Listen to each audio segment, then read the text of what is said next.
In less than 8 minutes, 10,000 tons of solid steel and 29 men completely vanished into thin air.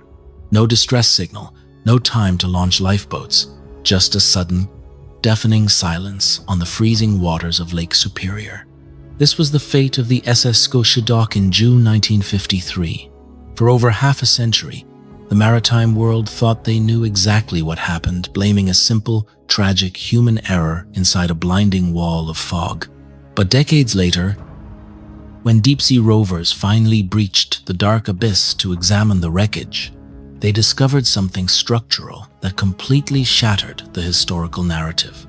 The real terror didn't come from the collision itself, but from an invisible, multi-layered trap that nature sprung immediately afterward. Was it a captain's fatal blindness in the mist that doomed the crew, or did they encounter a rare, calculated oceanic monster that no engineering could ever withstand? Stay with us until the final seconds, because what the deep-sea cameras discovered changes everything you thought you knew about the ultimate fury of Lake Superior.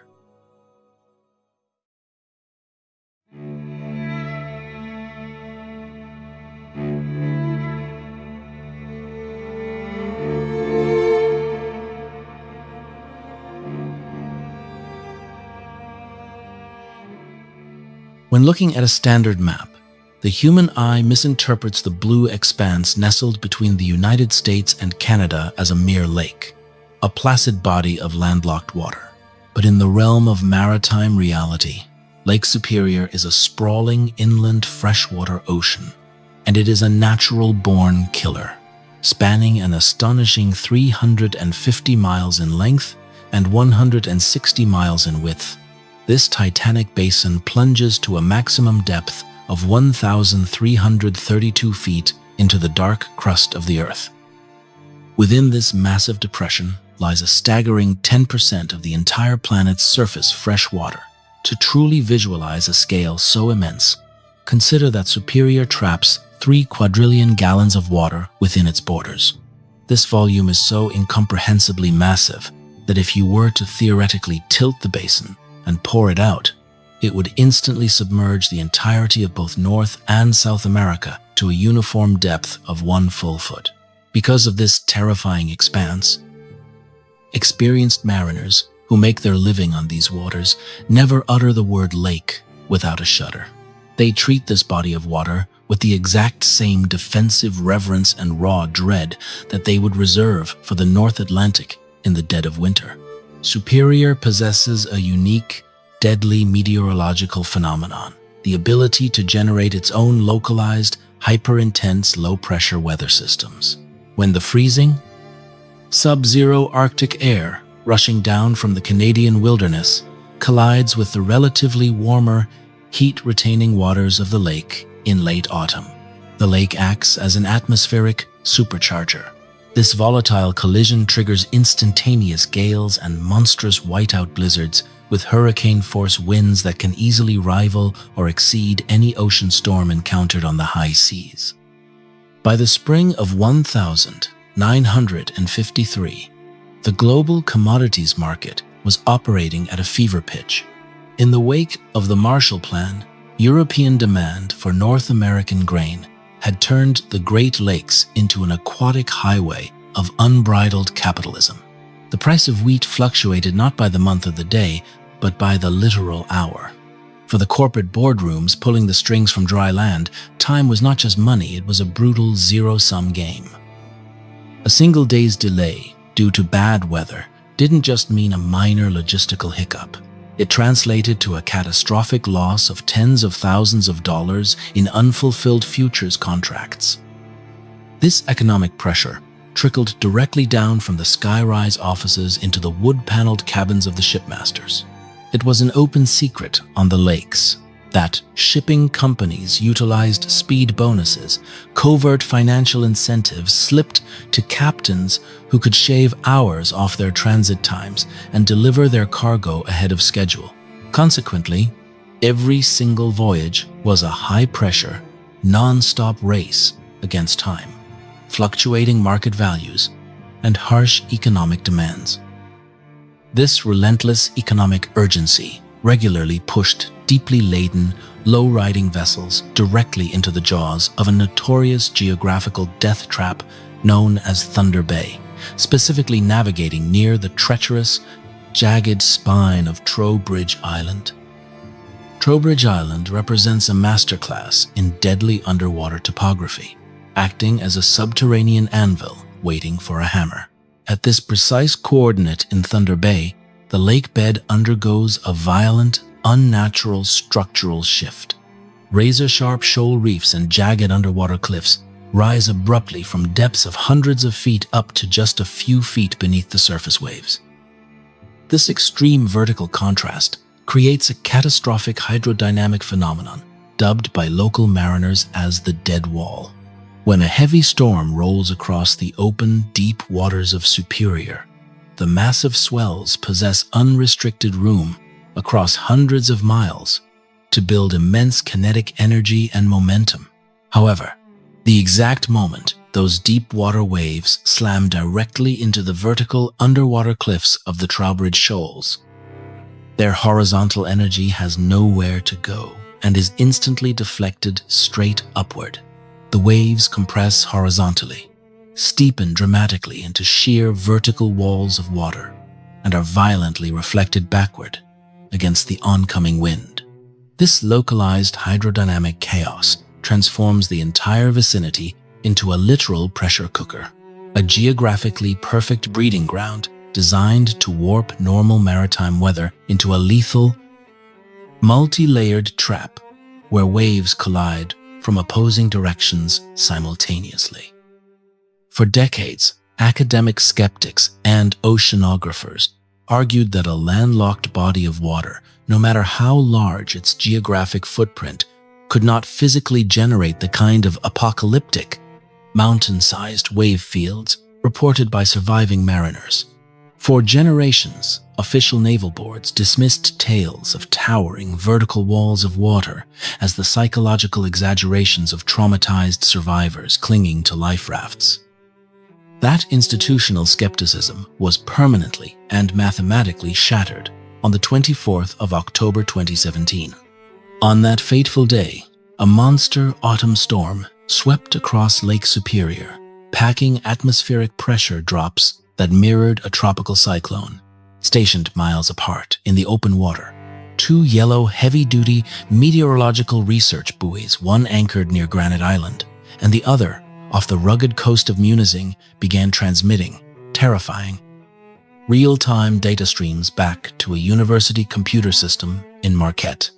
As the storm reached its absolute peak at precisely 3:15 p.m., both independent buoys, separated by miles of raging water, simultaneously registered a historic, mind-boggling metric, a significant wave height of exactly 28.8 feet. To understand the true, terrifying physics hidden behind this data, we must first understand what significant wave height actually means in the science of oceanography. It is fundamentally not a measurement of the single tallest wave that passed by the sensor. Instead, it is the mathematical average of the highest 1/3 of all individual waves recorded over a specific window of time. To put this in perspective, if you were to stand on a vessel and watch 100 consecutive waves roll past, you would isolate the 33 tallest waves, calculate their average, and that result would be 28.8 feet. Mathematically, within the chaotic distribution of any wave field carrying a significant average of 28.8 feet, individual, isolated rogue waves are scientifically guaranteed to manifest at double that height. This means that on the 24th of October 2017, Lake Superior was actively producing standalone rogue waves reaching an unbelievable 50 to 60 feet in height.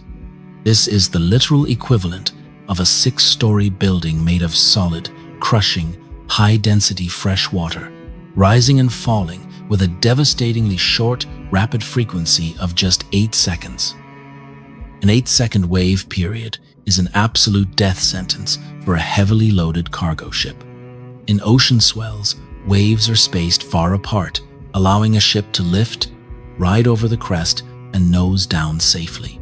But an 8-second frequency means there is mathematically zero time for a vessel to recover its equilibrium or regain its pitch, before the massive bow can physically rise and shed the thousands of tons of green water smashing over the deck from the first wave. The second 6-story wave strikes the hull, followed instantly by the third. This relentless structural battering ram robs a vessel of its reserve buoyancy in a matter of seconds, forcing the hull lower and lower into the water column, rendering its engines useless and leaving it completely defenseless. There is an even colder and more insidious reality that transforms Lake Superior into an even more brutal structural executioner than the North Atlantic: the fundamental chemistry of the water itself. To the untrained eye, water is water. But to a naval architect, the fact that Superior is filled with pure, dense, fresh water rather than salt water changes the mathematical parameters of survival. Because fresh water lacks the heavy sodium chloride ions found in the ocean, it is significantly less dense than salt water. This minor shift in physical chemistry creates a catastrophic buoyancy trap for commercial shipping. A heavily laden freighter, like those navigating the Great Lakes, sits noticeably lower in the water column of a freshwater lake than it would in the ocean carrying the exact same tonnage. Its reserve buoyancy is already mathematically compromised the moment it leaves the dock. When a storm hits, this density deficit becomes fatal. Freshwater swells are physically harder and sharper than ocean waves because the water is less dense. The waves lack the internal fluid elasticity of salt water. They do not gently lift a ship's hull, they punch through it. More importantly, when thousands of tons of high-density, freezing fresh water crash over the deck plates, the water clings differently, weighing down the superstructure with immense gravity. And if the hull is breached, the ultimate trap is sprung. Because fresh water is less dense, it floods into a ruptured compartment with a devastatingly high velocity, filling the void faster than salt water ever could. It robs the ship of its remaining buoyancy in a fraction of the time. On Lake Superior, a vessel does not slowly settle over hours. It is aggressively pulled down by a fluid medium that refuses to float it, ensuring that once the steel skin is torn, the countdown to the bottom is measured not in hours, but in agonizing seconds.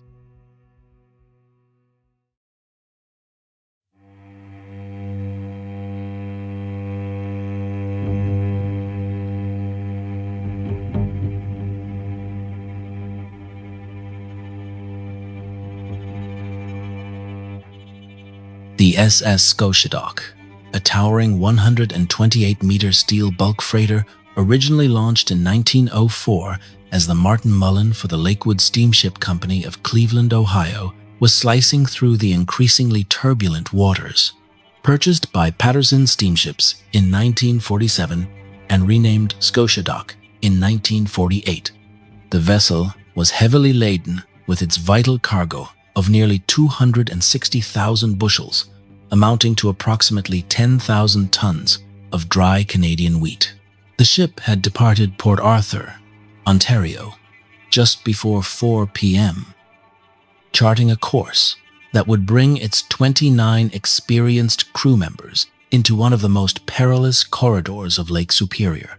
As the massive ship neared the jagged, razor-sharp underwater perimeter of Trowbridge Island, off the shadow of the sleeping giant, the atmospheric conditions shifted with terrifying, violent speed.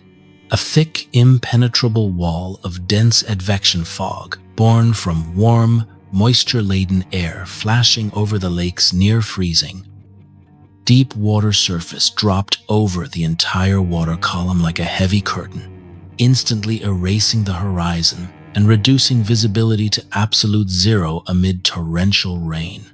Simultaneously, a fierce gale began to whip across the bay, churning up aggressive swells and trapping the Scotiadoc inside a suffocating whiteout where the sky and water fused into a single sheet of featureless gray, completely blinding the watchstanders on the bridge. It was within this terrifying, claustrophobic environment that a dangerous psychological and physical phenomenon took complete hold of the situation. As the Scotiadoc crept forward, maintaining a dangerously high speed despite the zero visibility conditions, her mechanical foghorn blew into the void. At the exact same time, another vessel was navigating the identical narrow shipping corridor from the opposite direction. The 451-foot freighter SS Burlington, traveling light and unladen under the command of Captain George Stephen Ward. On the bridges of both vessels, the captains, mates, and lookouts were trapped in an auditory and technological nightmare. Radar technology, still in its relative maritime infancy, added layers of catastrophic confusion rather than clarity. Captain George Edgar Morris of the Scotiadoc had spotted the Burlington on his radar screen when it was approximately 5 miles away. He watched the blip approach, confidently sounding his foghorn, yet in a critical, inexplicable lapse of safety protocol, he never attempted to establish direct radio contact with the rapidly closing vessel, nor did he check his speed. His first mate, William Crossan, foolishly assumed the Burlington would pass safely parallel along their starboard side, causing the crew to forego any exchange of passing signals, even as the oncoming foghorn blasts grew deafeningly loud. Meanwhile, on the bridge of the Burlington, Captain Ward was dealing with a severely compromised radar feed. He was constantly switching his display between a long-range mode to track a third nearby vessel, the Seacord, and a short-range mode that was heavily distorted by severe sea clutter and atmospheric noise. Suddenly, through the blinding radar interference, a target materialized just 1.5 miles away, the Scotiadoc, operating blindly in the whiteout. Ward initially heard no fog signals at all due to the acoustic refraction. When the booming whistle of the Scotiadoc finally pierced the dense air on his port side, the sheer proximity of the sound shattered all spatial awareness. Realizing a head-on disaster was imminent, Ward desperately ordered the engine room telegraph to full astern. But the immense kinetic momentum of the massive steel hulls made the effort entirely futile. Through his bridge window, Ward could only watch in horror as a massive, dark shape materialized out of the fog, crossing directly ahead of his bow at a catastrophic velocity. The sonic illusion dissolved into brutal reality mere yards before impact. At a devastating, crushing angle, the reinforced steel bow of the Burlington slammed directly into the starboard side of the Scotiadoc toward the stern. The impact was deafening, a screeching, agonizing roar of tearing structural steel as the Burlington's bow acted as a giant kinetic chisel, ripping an enormous vertical gash straight through the Scotiadoc's heavy hull plating, while scraping violently along her side. The immense force of the collision crumpled and deformed the Burlington's own bow, driving it backward between 4 and 8 feet, and sent a violent shockwave through every inch of the Scotiadoc's 128-meter frame. The shuddering impact knocked crewmen off their feet and immediately smashed equipment across the decks. Third mate Edward Quayle, who was off duty and lying in his bunk reading comic books, was thrown from his bed by the violent tremor. Recognizing the immediate, lethal severity of the impact, Quayle grabbed his boots and his life jacket, sprinting up to the open deck in massive, desperate strides, abandoning everything to face the unfolding disaster. The collision had completely destroyed the watertight integrity of the vessel. Because this fatal wound was inflicted toward the stern, the freezing, high-density waters of Thunder Bay did not just enter the dry cargo holds. They cascaded instantly, under immense hydraulic pressure, directly into the engine room. This immediate flooding created the engine room dilemma, a psychological and physical pressure cooker hidden deep within the dark, trembling belly of the ship. Down below, enveloped in near total darkness, as the primary electrical circuits instantly shorted out from the rushing influx of water. The chief engineers and firemen found themselves trapped in a dangerous hellscape of blinding, hissing steam from ruptured pipes and rapidly rising, freezing water. They were instantly faced with a brutal, split-second choice: obey the basic human instinct to flee up the emergency ladders to the open deck before the narrow companionways filled completely with water, or stay at their posts. If they chose to escape, the massive, steam-driven bilge pumps would immediately lose their operators, power would die completely, and the ship would capsize and sink in minutes. Clinging heroically to their stations in the pitch black, bathed in scalding steam and already standing waist-deep in 39-degree water, the engineers chose to stay and fight. They desperately worked to keep the auxiliary generators firing and bolted themselves to the mechanical controls of the pumps, straining to match the overwhelming rate of the inflow. Their raw bravery bought the ship precious minutes. On the upper decks, Captain Morris used the remaining electrical power to broadcast a desperate distress signal. The Burlington responded through the fog, confirming she would turn back to assist, though she quickly drifted out of sight, appearing on the Scotiadoc's radar as a fading blip 3/10 of a mile away. As the hull groaned and began to list severely, the crew frantically prepared the lifeboats. First Mate Crossan ran across the open cargo hatches, shouting for the men to hurry as the vessel settled lower into the lake. Hearing the urgency, Captain Morris abandoned the bridge, walked across the sloping hatches, and slid down the lifelines directly into the launching port lifeboat. While the port lifeboat was successfully launched with the majority of the crew, a chaotic structural disaster unfolded on the starboard side. Half a dozen crew members, including 2 women working in the ship's galley, piled into the starboard lifeboat. Because too many men had panicked or fled to the port side, there was an insufficient number of crewmen remaining on the deck to lower the starboard boat safely and evenly. Amidst the frantic scramble, a critical failure occurred. The rear releasing gear unexpectedly tripped, causing the stern of the lifeboat to drop violently onto the deck. In the rough, tossing seas, the uncoupled boat slid backward off the wooden deck blocks and plunged sideways into the freezing lake, throwing 5 crew members from a height of 15 feet directly into the sub-zero water. 4 of them, including the terrified galley workers, managed to grab hold of hanging lifelines through the sheer adrenaline of shock and were desperately hauled back aboard the listing ship by 3rd Engineer Austin Proul, who worked heroically to save his comrades. However, the 5th member of the group, 39-year-old Wallace McDermott of Sault Ste. Marie, Ontario, was caught in the churning wake.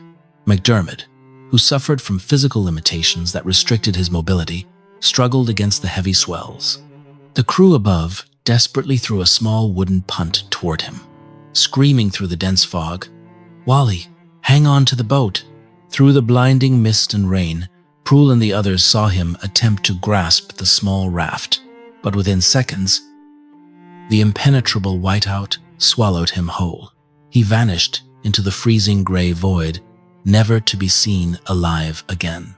The waterlogged starboard lifeboat managed to pull away from the dying freighter and met the port lifeboat, where all 28 traumatized survivors packed into a single craft, firing emergency flares and shouting into the dense fog. But human heroism and frantic escapes cannot rewrite the cold laws of physics. The moment the Scotiadoc slowed to a dead stop, severely wounded and sitting dangerously low in the water column due to the thousands of tons of flooding filling her stern compartments, she lost her primary maritime defense: steerage, maneuverability, and forward momentum. She was now a static, paralyzed target floating helplessly in the dark.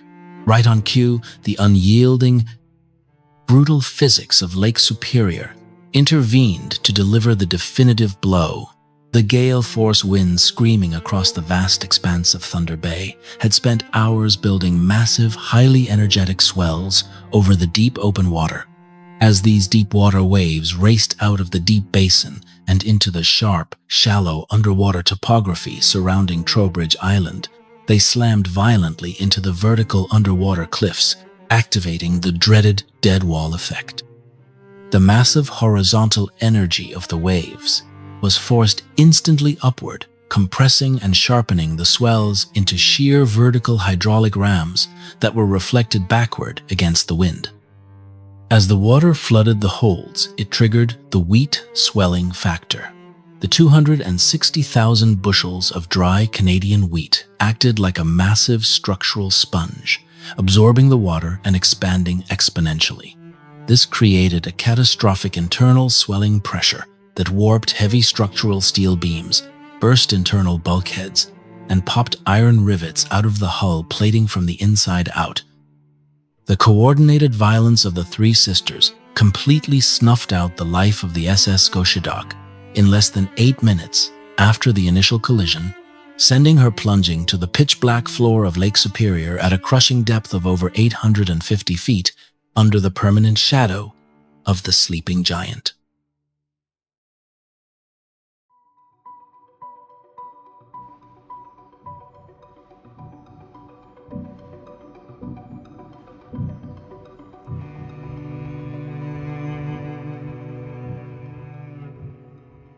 Approximately 1 hour after the final plunge, the 28 survivors, shouting in the mist, were finally located and rescued from their tossing lifeboat by the Burlington, which carried them back to Port Arthur. When these 28 freezing survivors were finally pulled from the thick advection fog by responding rescue vessels, the global maritime establishment immediately locked the tragedy into a bitter, highly controversial legal and historical battle that would last for over 6 decades. For 60 long years, official naval inquiry boards, corporate insurance syndicates, and public historical records maintained a rigid, unyielding narrative that placed the crushing entirety of the blame squarely onto human error. The surviving captain was heavily scrutinized and dragged through public administrative trials. A bitter maritime court of inquiry concluded that the Scotiadoc bore 75% of the responsibility for the collision due to reckless speed and poor communication, while the Burlington was held 25% liable for its inadequate navigation. Captain Morris of the Scotiadoc had his master's license suspended for a year, and Captain Ward of the Burlington received a 2-month suspension. The magnificent SS Scotiadoc was written off by history as just another careless statistic born from a captain's fatal blindness in the mist, leaving a permanent stain on the professional legacy of the officers who once commanded her. Yet, the agonizing fallout of the Scotiadoc disaster did not simply fade into the archives of maritime bureaucracy. The devastating clash between these two vessels did something far greater. It exposed a gaping, lethal flaw in international maritime law and the technological illusions of the post-war era. In 1953, radar was heralded as the ultimate maritime savior, a technological shield that would permanently banish the dangers of low visibility. But the Scotiadoc and the Burlington proved that advanced technology without standardized training is nothing more than a digital trap. Sailors of that generation treated radar screens as magical amulets, blissfully ignorant of how severe sea clutter and unpredictable acoustic refraction could distort reality. They were blind to the screen and deaf to the void. The historical stain of the 1953 trial forced an urgent global institutional reckoning. International maritime safety committees were pushed to their absolute limits, recognizing that the existing regulations were completely inadequate for modern, high-speed industrial shipping. This catastrophe became the direct catalyst for fundamental changes within the international regulations for preventing collisions at sea, COLREGs. The global maritime establishment realized that a ship's officers could no longer be allowed to simply guess the bearing and intentions of an oncoming vessel based on a flickering, unverified radar blip. The laws were rewritten in blood. For the first time, international mandates forced all commercial vessels to maintain a continuous, uncompromised watch on a universal short-range radio frequency VHF channel 16. Furthermore, the updated regulations made it strictly illegal to execute evasive maneuvers based solely on radar assumptions without first establishing direct voice-to-voice bridge communication. This is where the true overarching legacy of the SS Scotiadoc is permanently forged. The agonizing loss of the vessel, the sudden death of Wallace McDermott, and the ruined career of Captain Morris were not in vain. Their trauma became the cornerstone of modern maritime safety, a hard-learned lesson written in the cold water of Thunder Bay to ensure that thousands of future ships could cross the oceans of the world and safely find their way home through the dark. In 2013, the cold, institutional narrative that had stood frozen in stone for 60 years was finally challenged. An elite team of technical shipwreck hunters, spearheaded by renowned marine surveyor Tom Crossman, set out into the volatile waters of Thunder Bay to uncover the truth. Armed with cutting-edge side-scan sonar arrays, Crossman's expedition meticulously scanned the vast, icy floor of the lake basin. Suddenly, at a crushing, pitch-black depth of nearly 850 feet, the high-frequency sonar screens illuminated a ghostly distortion, a massive steel bulk freighter resting completely upright in the silent tomb of the abyss. As their heavy remote-operated vehicle, ROV, descended, its powerful halogen lights pierced the absolute darkness, capturing a deeply haunting visual hook. There, embedded in the wreckage, was the ship's auxiliary bridge clock, a pristine metallic capsule frozen forever in time. Its mechanical hands remained locked dead center at precisely 6:48 p.m., serving as an eerie physical exclamation point that marked the exact historical second the electrical grid failed and the Scotiadoc surrendered her soul to the deep. Steering the ROV closer to the mud-covered deck plates, acting exactly as forensic accident, investigators meticulously examining a cold case crime scene, the technical team began analyzing the intense physical trauma permanently etched into the steel corpse of the vessel. The structural evidence immediately began to tell a completely different, shocking story that radically vindicated the long-dead crew. When the ROV cameras inspected the primary impact zone near the stern, they located the clean, vertical gash inflicted by the bow of the battleford. Under rigorous engineering analysis, this tier, while undeniably massive, was structurally localized above the tank top. It was mathematically and hydrodynamically insufficient to cause a heavy, 128-meter vessel to plummet straight to the bottom in under 8 minutes. The definitive forensic proof of the disaster lay further forward, etched into the cargo deck. As the ROV glided smoothly over the midship section, the cameras captured a scene of total structural ruin. The massive steel hatch coamings were completely collapsed inward, violently bent, torn, and shattered down into the interior hull as if they had been struck by a series of falling meteors. This specific structural deformation could only be caused by an overwhelming vertical hydrodynamic downforce, the unmistakable, catastrophic signature of towering walls of solid water smashing down from directly above. Furthermore, the outer hull plates flanking the cargo holds were violently warped, bulged, and ruptured outward, with heavy iron rivets snapped off cleanly from the inside out. This pristine physical evidence provided a definitive baseline confirmation of the wheat swelling factor, proving beyond a shadow of a doubt that millions of pounds of internal kinetic pressure had violently blown the structural bulkheads apart from the inside after the hatch covers failed. These deep-sea forensic clues provided a long overdue, definitive historical exoneration for the captain and crew of the SS Scotiadoc. The structural wreckage proved with scientific certainty that this tragedy was never a simple case of human error, poor navigation, or a routine maritime accident. The crew had not lost their multi-thousand-ton ship to a basic collision in the fog. They had been systematically ambushed, cornered, and utterly overwhelmed by an irresistible, calculated force of nature. The collapsed steel hatches and exploded hull plates stood as undeniable physical witnesses to the terrifying, hyper-focused violence of the Three Sisters.